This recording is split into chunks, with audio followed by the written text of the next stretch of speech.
An arranged marriage is a marital union in which the bride and groom are selected by a third party rather than by each other. In more traditional arranged marriages, the bride and groom may have little say in who their family chooses for them to marry. However, in more modern arranged marriages, the parents only arrange an initial meeting and leave the rest to the children. These marriages can be found all over the world, even here in the United States. However, arranged marriages are most commonly associated with countries in South Asia, such as India and Pakistan. Arranged marriages are often very common among royalty, with many famous royal weddings being arranged, such as the marriage of Princess Diana and Prince Charles. Contrary to Western beliefs, arranged marriages are not the same as forced marriages. While the bride and groom are chosen by their families, either partner is allowed to reject the marriage if no real connection is felt. Ultimately, the choice to get married is up to the couple. However, the families may strongly encourage or pressure the couple into marriage. In a traditional arranged marriage, the partner may be chosen by the family for many different reasons, such as economic status, religion, profession, culture, and physical appearance. In some cases, if the family does not already have somebody in mind, they may find a match for their child using advertisements. They look through the people that respond to the ad and pick the person they feel is the match. Once a match is made, the families arrange a meeting with the two families and the potential bride and groom.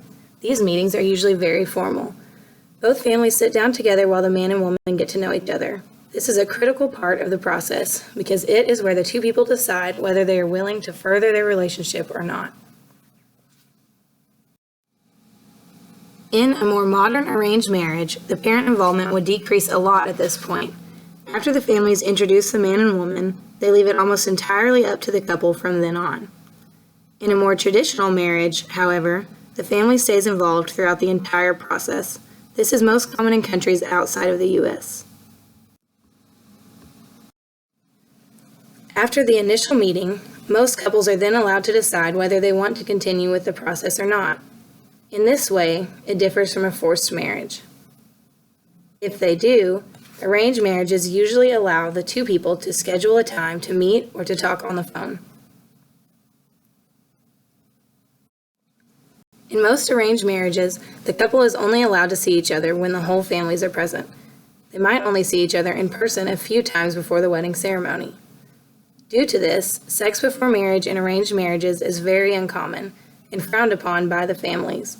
Sometimes the couple won't have sex until well into their marriage. Once the two people have decided that they will follow through with the marriage, an engagement ceremony is set up by the two families. This usually happens very quickly. The engagement ceremony is also very formal. Both families are there, and the bride and groom finalize their decision to get married. Sometimes the man and woman are allowed to have private meetings to discuss this decision intimately.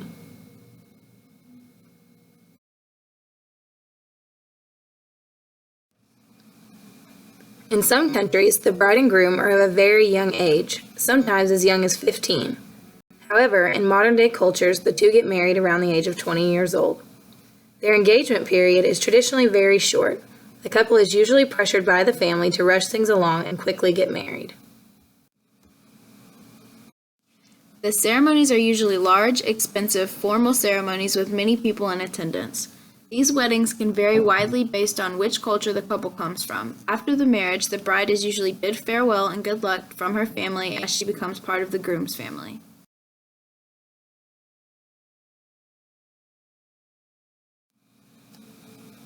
In many cases of arranged marriages, the night after the wedding is very non-traditional. Some couples may still feel like they need to get to know each other more before engaging in sexual activity. Most couples in arranged marriages go through a dating period after the wedding. They spend this time getting to know each other like any other couple would and building a better relationship as husband and wife. After the wedding, the bride usually moves in with the groom and his family. In a traditional sense, the women usually stay at home and take care of the children while the man is expected to be the breadwinner. Since the bride and groom were picked for each other by their families, both have high standards. Both families want their child's spouse to live up to the expectations they had when they arranged the marriage. The parents of the newlyweds usually stay close but outside of the house. They want to ensure the success of the arrangement and be close to their children's new families. Typically, the bride and groom are expected to have children and lots of them. Their surrounding community and families traditionally play a big role in parenting the kids. These families have close-knit bonds between different generations. Divorce after an arranged marriage is highly discouraged by the families and often results in disownment by the family. Couples get divorced in the same way as any other couple, but the couples feel pressured to remain in the marriage. Because of this, the divorce rate for couples in an arranged marriage is only 6%.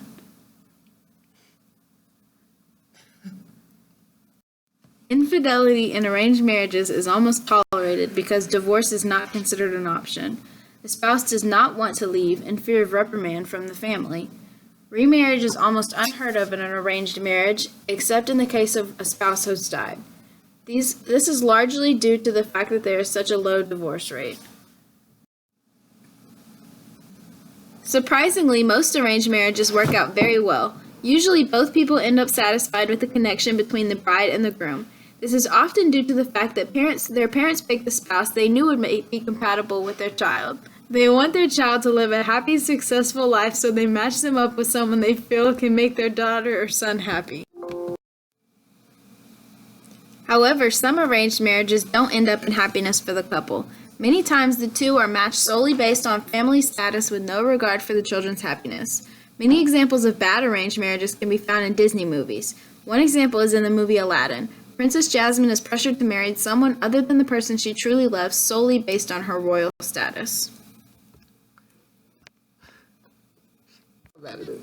Another example lies in the movie Brave, where the main character is pressured into picking the man of her father's choice to marry. However, she isn't interested in her father's choices, and she decides to decide her own fate. The Disney princesses Ariel and Pocahontas also face similar circumstances. These examples of bad arranged marriages push society to have a negative view on arranged marriage. Contrary to all the negative views on arranged marriage by society, not all arranged marriages are bad. Most arranged marriages are set up by the two families with the children's happiness in mind. Most people in arranged marriages have a very positive view on how their marriage turned out and are very grateful for their family's help in creating the family they now have and love.